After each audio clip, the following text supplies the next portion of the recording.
আফগানিস্তান সম্প্রতি পাকিস্তানের সীমান্তে বেশ কয়েকটি পয়েন্টে হামলা চালিয়েছে। এর আগেই পাকিস্তান আফগানিস্তানে বিমান হামলা চালিয়ে ৪৬ জনকে হত্যা করেছিল, যা দুই দেশের মধ্যে উত্তেজনা আরও বাড়িয়ে দিয়েছে। কিন্তু কেন এই সম্পর্ক এত দ্রুত তিক্ত হয়ে উঠল? ৩ বছর আগে যখন তালেবান আফগানিস্তানে ক্ষমতা দখল করেছিল, পাকিস্তান এটিকে বিজয় হিসেবে দেখেছিল। পাকিস্তান ভাবছিল তালেবান ক্ষমতায় আসলে দক্ষিণ এশিয়ায় তাদের প্রভাব আরও বাড়বে। কিন্তু এই আশা দ্রুত হতাশায় পরিণত হয়েছে। পাকিস্তান ও আফগানিস্তানের মধ্যে একটি দীর্ঘ সমস্যার নাম ডুরান্ড লাইন, যা ঔপনিবেশিক যুগে সীমান্ত হিসেবে প্রতিষ্ঠিত হয়েছিল। পাকিস্তান এই সীমান্তকে আনুষ্ঠানিকভাবে মেনে নেয়, কিন্তু আফগানিস্তান কখনোই এই সীমান্তকে স্বীকৃতি দেয়নি। ক্ষমতায় আসার পর তালেবানও তাদের পূর্বসূরি সরকারের মতো এই সীমান্তকে মেনে নিতে অস্বীকার করেছে।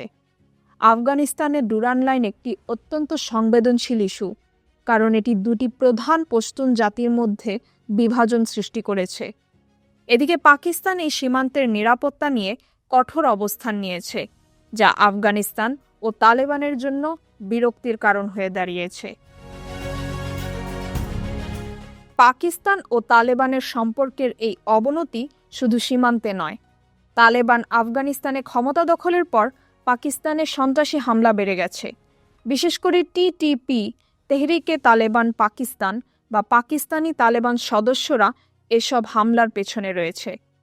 টিটিপি ও আফগান তালেবান দীর্ঘদিন ধরে একে অপরের সহায়তায় অস্ত্র ও কৌশল ভাগাভাগি করেছে।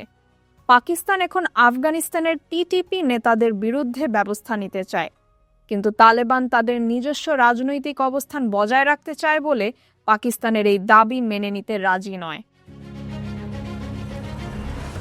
পাকিস্তান ও তালেবান এখন যে সম্পর্কের মধ্যে রয়েছেন, তা দীর্ঘমেয়াদী শান্তির জন্য চ্যালেঞ্জ হয়ে দাঁড়িয়েছে বলে মনে করছে বিশেষজ্ঞরা। পাকিস্তান চাইছে আফগানিস্তানের অভ্যন্তরীণ সমস্যাগুলো সমাধান করতে, কিন্তু তালেবান তাদের স্বাধীনতা বজায় রাখার জন্য পাকিস্তানের চাপ মোকাবেলা করতে চাচ্ছে। তারা বলছেন পাকিস্তান ও আফগানিস্তানকে একসাথে কাজ করতে হবে যদি তারা দক্ষিণ এশিয়ার অর্থনৈতিক সম্পর্ক এবং শান্তি প্রতিষ্ঠা করতে চায়। তবে বর্তমান রাজনৈতিক অস্থিতিশীলতা এবং নেতাদের মধ্যে অভ্যন্তরীণ বিরোধ এই অঞ্চলের ভবিষ্যতের জন্য সতর্ক সংকেত প্রদান করছে। তাহমিনা রহমান হাফসা, ঢাকা ওয়েস্ট।